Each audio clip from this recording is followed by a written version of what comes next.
Video selektorda berilgan vazifalarning tahlillari va moliyaviy yechimlari ham aniq ko'rsatib beriladi. Xususan, tadbirkorlarga banklar bu borada moliyaviy ko'makchi bo'lishi, turli imtiyozlar bilan taqdim etilayotgan kreditlarda o'z isbotini topmoqda. Aksiyadorlik tijorat xalq banki boshqaruvi tomonidan Jizzax viloyatida olib borilgan o'rganishlarda aynan terini qayta ishlash va tayyor mahsulot yetishtiruvchi tadbirkorlar faoliyati chuqur tahlil qilindi. Jizzax vohasida keyingi vaqtlarda chorvachilikning keng ko'lamdagi rivoji bu o'z-o'zidan teri mahsulotlarining talabini qondirishga muhim asos bo'lishini ta'kidlash lozim. Tadbirkorlarning yutug'i nisbatan arzon xomashyoga ega bo'lish va bu brend mahsulotlar yaratishga yana bir imkoniyat ekanligi e'tirof etilmoqda. O'z o'rnida bank mas'ullari tadbirkorlarning muammolari va takliflari bilan ham qiziqishmoqda.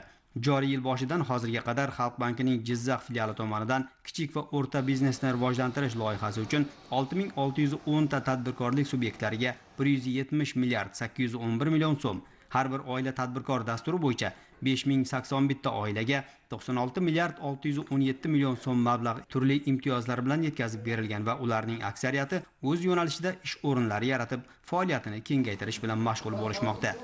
Jizzax viloyatidagi tadbirkorlarimiz faoliyatlari davomida ularni qiynab kelayotgan muammolari, takliflarini o'rgangan holda bank doirasida hal bo'ladigan masalalarni joyida hal qildik va hamkor tashkilotlar bilan bog'liq bo'lgan masalalarni ularga murojaatlar bilan chiqib nazoratga oldik.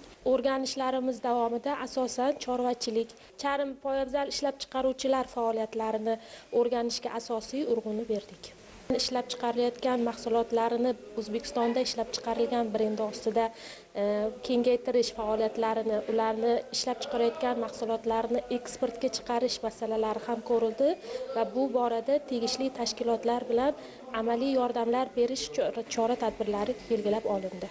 Shuningdek, aksiyadorlik tijorat xalq bankining Jizzax filialida mas'ullar tadbirkorlar bilan uchrashib, ularning muammo va takliflari bilan, kredit masalalaridagi murojaatlari bilan qiziqdi. Bu borada muammolarning yechimi bilan birga tadbirkorlarga yer ajratish masalasidagi murojaatlari ham qayd qilinib, ijobiy ko'mak berilishini ta'minlash e'tiborga olindi. Bu yerda Xalq bankining mas'ullari bilan tadbirkorlar o'rtasida suhbatlar bo'lib o'tdi. Bir qancha tadbirkorlar o'z muammolari yuzasidan murojaat qilishdi va jumladan men ham mana shu tadbirkorlik faoliyatimni kengaytirish yuzasidan murojaat qildim. Mas'ullarga faoliyatimni kengaytirish uchun imtiyozli kredit ajratib berishini aytishdi. Va men buning orqasidan qo'shimcha ish o'rinlari yaratib, 3 nafar ishchi xodimni ish bilan ta'minlayman.